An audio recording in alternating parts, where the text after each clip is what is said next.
கோர்ட்டை ஏமாத்தி நிலத்தை அபகரிச்சது மட்டும் இல்லாம அறநிலையத்துறை அமைச்சர் ரமேஷை நேக்கா கோத்து விட்டுருக்கானுங்க மக்களே இந்த திமுக காரனுங்க. இவனுங்கெல்லாம் எப்பதான் திருந்த போறானுங்கன்னே தெரியலையா ஆண்டவா. அந்த ஒரு கோயில் நிலத்தை ஒரு 1.5 ஏக்கரை வேற ஒருத்தவங்க போட்டாங்க சார். அது தொடர்பாக சிபிசிஐடிக்கு மாத்திருக்காங்க அந்த வழக்கை. இந்த நிலத்தை வாங்க அறநிலையத்துறை அமைச்சர்னு உருட்டிட்டு இருந்தாங்க, கவனிச்சிங்களா? ஆமா, ரமேஷ் அவர்கள்னு சொல்லிட்டு. யார் இது மாதிரி உருட்ட வச்சது? திமுக யாராவது இருப்பாங்க. பொய்யா சார்? ஒரு ஏமா பண்ண போறாரு சார். இத்தனைக்கு இது 100 கோடின்றாங்க சார். 100 கோடி அவர்கிட்ட எப்படி சார்? 20 ஏக்கரும் என்னமோ அவங்க அப்பா வாங்கினாரு. Registered value 2 crores. ஓகே. ஜூனியர்ல இது பத்தி செய்தி வந்திருக்கு. திண்டுக்கல் பழனி அடிவாரத்தில் தண்டாயுதபாணி சுவாமிகள் மடம் இருக்கிறது. அந்த மடத்துக்கு சொந்தமான 100 கோடி ரூபாய் மதிப்பிலான 1.4 ஏக்கர் நிலத்தை வெறும் 2 கோடி ரூபாய்க்கு தனிநபர்கள் 2 பத்திரம் செய்து கொடுத்திருக்கிறார்கள் மடத்தின் முக்கிய புள்ளிகள். நிலத்தை வாங்கியவர்கள் மாவட்டத்திலேயே இருக்கும் இனிப்பு மாஜியின் பினாமிகளாம். சக்கர பாணி அவர் தான் அந்த ஊர்.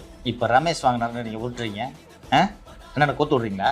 கோர்த்துட்டு 3 பேர் பேர் வாங்கி அது இப்போ இந்த மாதிரி ரமேஷ் தான் அந்த லேண்டை வாங்கினாருன்னு பரப்புறதுக்காக அவங்கள கைது பண்ணியிருக்காங்களே, அது கரெக்டாக பார்த்து? கரெக்டு தான் சார். ஏன்?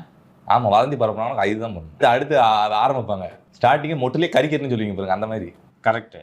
எல்லாம் அலோவ் பண்ணிட்டு இருக்கக்கூடாது, புரியுதா? உனக்கு தெரியும் அது பொய். பண்ணது திமுக. அந்த 2 பேர் வாங்கினாங்களே, அந்த லேண்டை வாங்கினாங்களே, கோர்ட்டெல்லாம் ஏமாற்றி வாங்கியிருக்காங்க. இந்த ஜஸ்டின் மணிகண்டன் ஆள் அதுக்கு முன்னாடி ஒரு சப் ரிஜிஸ்டர் அங்கே இருந்திருக்காரு. அந்த நான் பண்ண முடியாது போய் அப்படின்ட்டான். அந்த இடத்திற்கு என்று ஜூரிஸ்டிக்ஷன் இருக்கக்கூடிய சப் ரிஜிஸ்டர் ஆஃபீஸ் பண்ண முடியாதுன்ட்டார். அந்த ஜஸ்டின் மணிகண்டன் பழனியின் சார் பதிவாளர் அல்ல, கொடைக்கானலில் இருக்கும் சார் பதிவாளர். அவருக்கு இதை கூடுதல் பொறுப்பு போட்டு பத்திரப்பதிவு பண்ணியிருக்காங்க. ஸோ இதை பண்ணி மாட்டிக்கிட்டாங்க. அண்டு அந்த சிங்கிள் ஜட்ஜு இது ஆர்டரை எதிர்த்து டிவிஷன் பெஞ்சில் டெம்பிள் அப்பீலுக்கு போய் பத்திரத்தை ரத்து பண்ணிட்டாங்க. இப்போ யாருக்கும் இல்லை, போச்சு.